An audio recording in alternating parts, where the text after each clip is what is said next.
Hey, it is your buddy, Peace and Harmony with you here today. Much love going out to all the beautiful empowered harmonizers. And we're zooming in and focusing in a little bit more in depth on understanding the covert narcissist and enmeshment problems.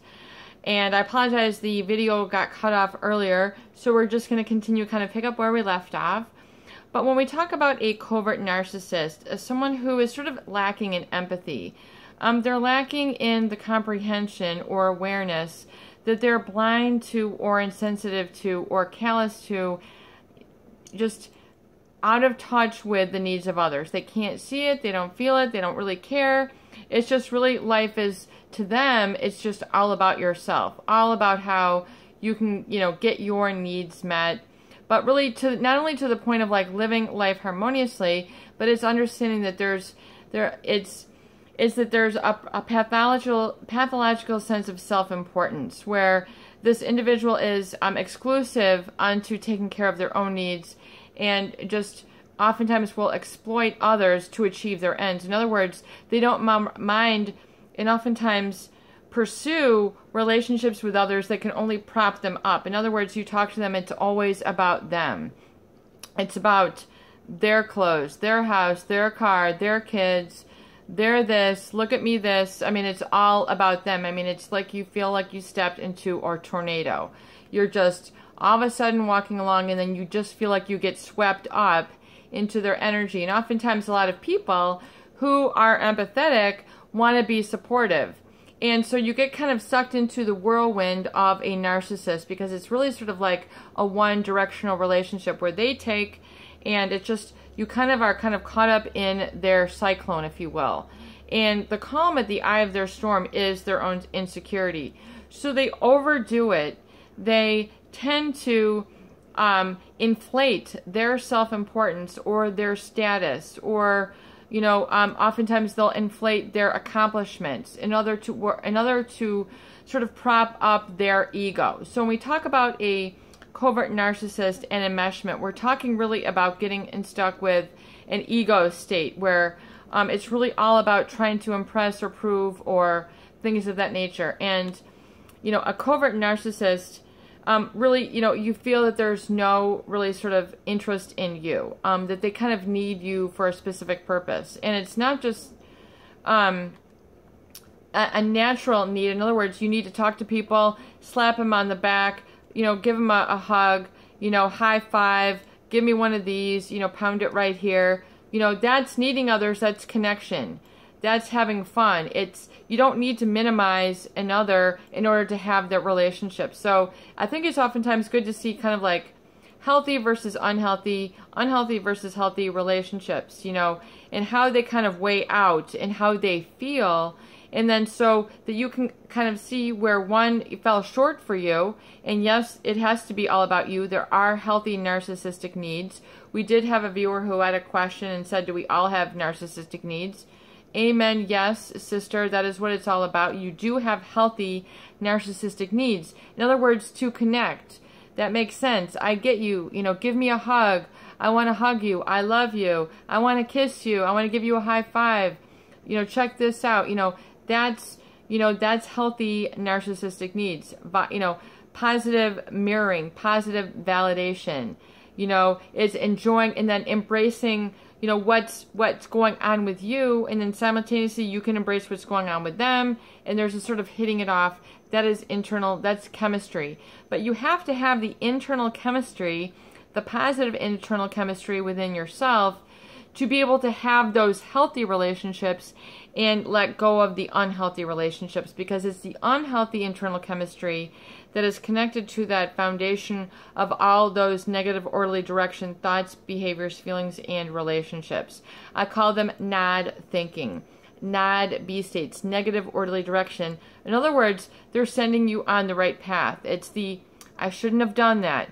I'm not going to do that ever again. It's those, whoa, I made a mistake. It's being able to have admittance to yourself where you went awry. So, where there was an error of judgment, or you had gotten too involved with negative or toxic relationships. We talk about toxic, that means, foreign to health, destroying of health, diseasing of health. And so you need to detox literally from these type of relationships. So it's to understand really in the enmeshment how to detach and unenmesh. So, you know, take the tangles out, set yourself free, you know, take the chains off of your hands, take them off of your wrists, take them off of your feet, and be free. I mean, literally, a lot of people who are in those relationships, they have not been able to live free. They have lived enmeshed. They have lived the trauma bond. They have lived out of that fear state that is in, oftentimes imbued, that's the word that I've been looking for today, is imbued, that have been imbued or tainted or stained or sort of infused with a relationship that is with a covert narcissist, someone who is propelled by or driven by a pathological sense of self-importance. And yes, we have all known these people. And yes, perhaps technology, with all the selfies and the check out my selfie, you know, it can be used for positive and for sharing, but it can also be used for narcissists. I mean, you see these people taking pictures, you know, while they're walking, you know, by a window or just an elevator, and it's just like, check me out, check me out. I mean, it can become an addiction.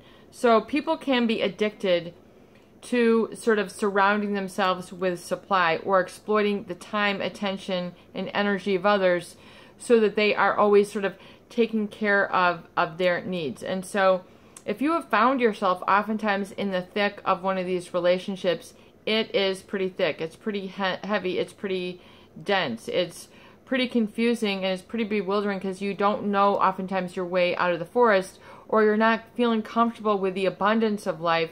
You're really sort of imbued or tainted with the self-consciousness and the fear that you're not good enough forest of life. So you're like in a bad place. So to really understand what the negative is about, it is to understand that you had adapted and you were in that roles, and that, in other words, your I am was centered around this I am less than, I am not talented state. And so you had to sort of, you know, enable or be codependent or an echoist, as Dr. Craig Malkin states, in order to survive, adapt. You thought that this was right, but it's to understand that the enmeshment oftentimes is always in the name of love. You know, you don't know better.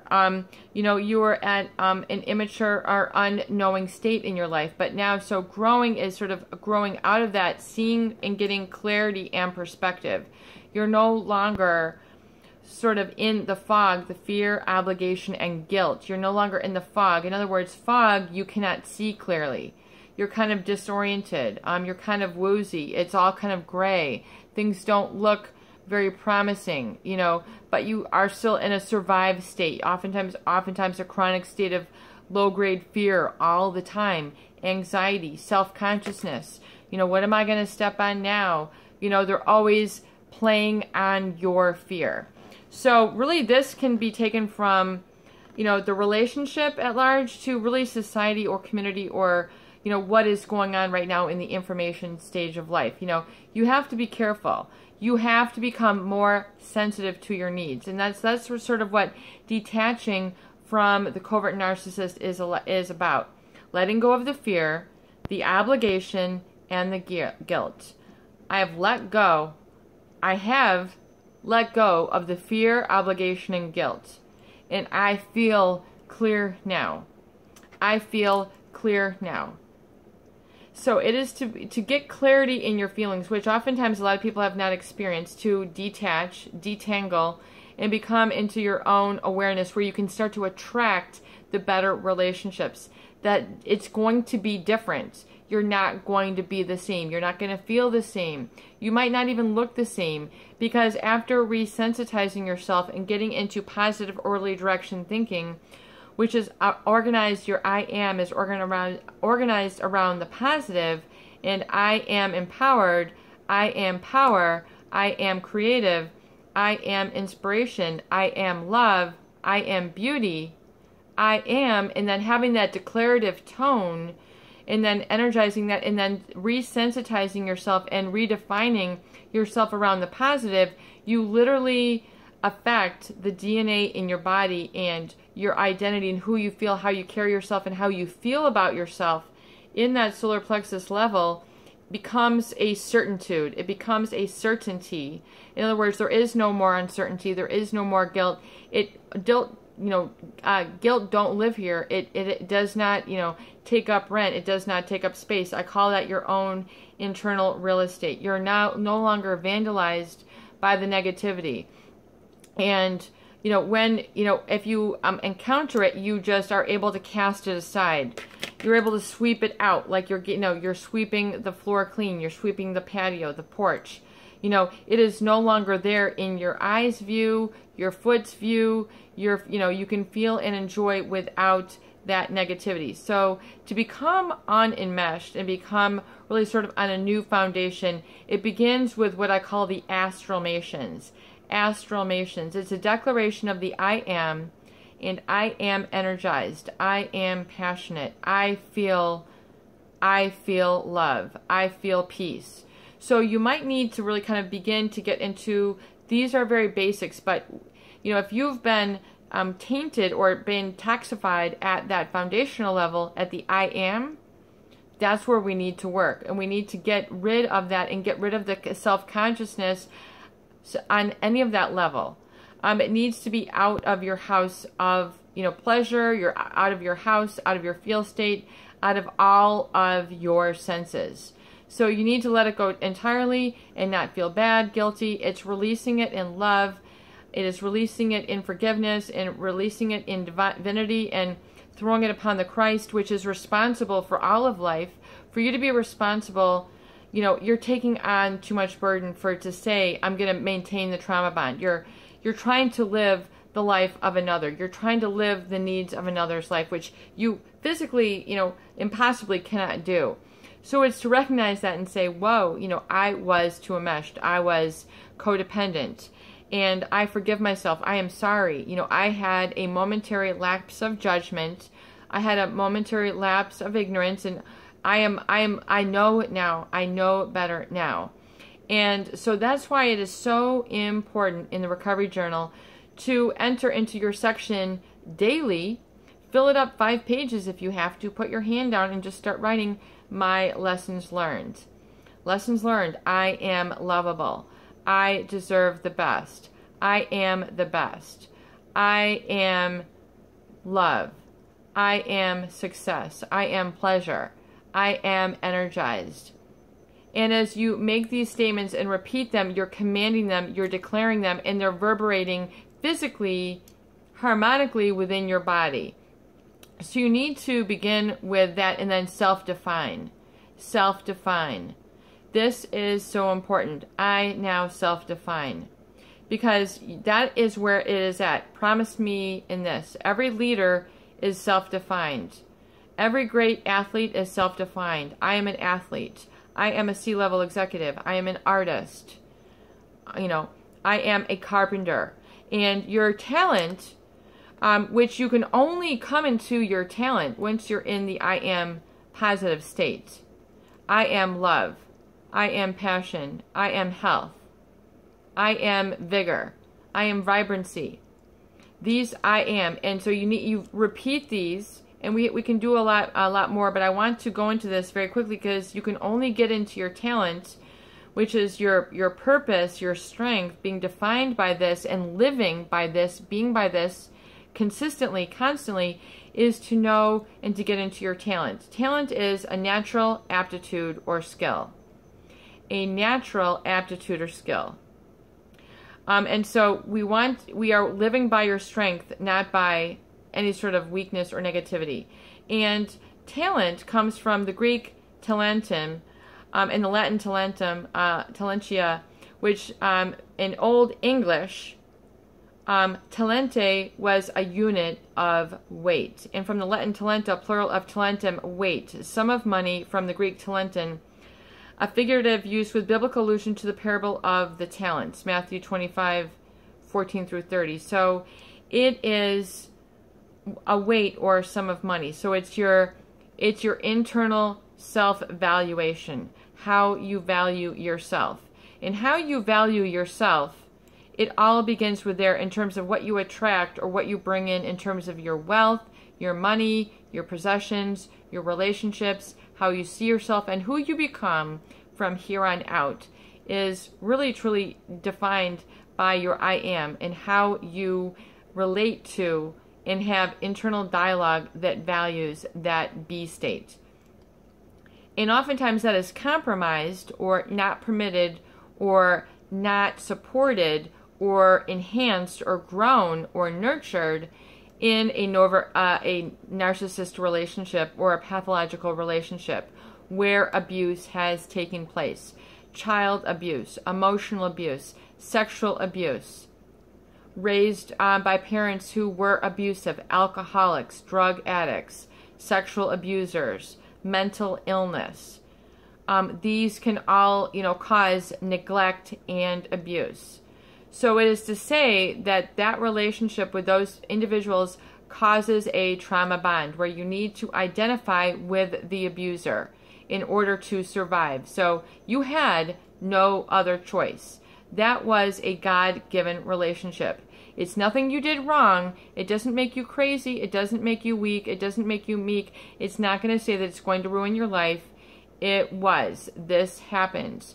But you know internally that you did not deserve this. You oftentimes got enmeshed or caught up in the struggle, the fight. You got into the boxing ring. Round and round we go, centering around the problems. It is time to say no more. Enough is enough. I've destroyed enough time, money, energy, frowns. Enough is enough. I am no longer entering into the boxing ring. I am no longer entering into the tornado wheelhouse. I'm no longer going into that place. I am exiting, I'm no longer engaging in negative, orderly direction, thinking, behavior, thoughts, choices, or relationships. Zero. Not even putting a toe in. It is to have that certainty and commitment. And understand that life will meet you where you are once you declare that. So becoming demeshed, unenmeshed, becoming out of that feel state, that be state, is to begin with the astralmations. I call them astralmations rather than affirmations, because when you do that, it's declaring not only to yourself, internally, your own inner universe, but to the universe at large. So anyone, I'm kicking ass and taking names. I mean, it is declarative. It is, and then you regain your inner talent, your inner self-worth, and your inner leadership. It has to begin there. This is fundamental. This is foundational, and it's okay. Don't worry about it. I don't care if you're 30, 40, 50, 60, 70, 18, 12, it does not matter your age. You are here and you are now, and you are right where you're supposed to be. So all that other stuff, let it go. And it's now then to come into this state and say, and understand your worth and your purpose. You are connected to the divine, and that divine order really you have to awaken to and open your eyes to. And even though it sounds sort of trite, it's to experience it. And it's to say, this is not trite. This is the miraculous in the moment. And then you begin the law of attraction state, where once you're in that I am, you then begin to center around that. And then all of your energy centers begin to release the fear. And you're no longer in reactive. You're no longer living in reaction to the negative.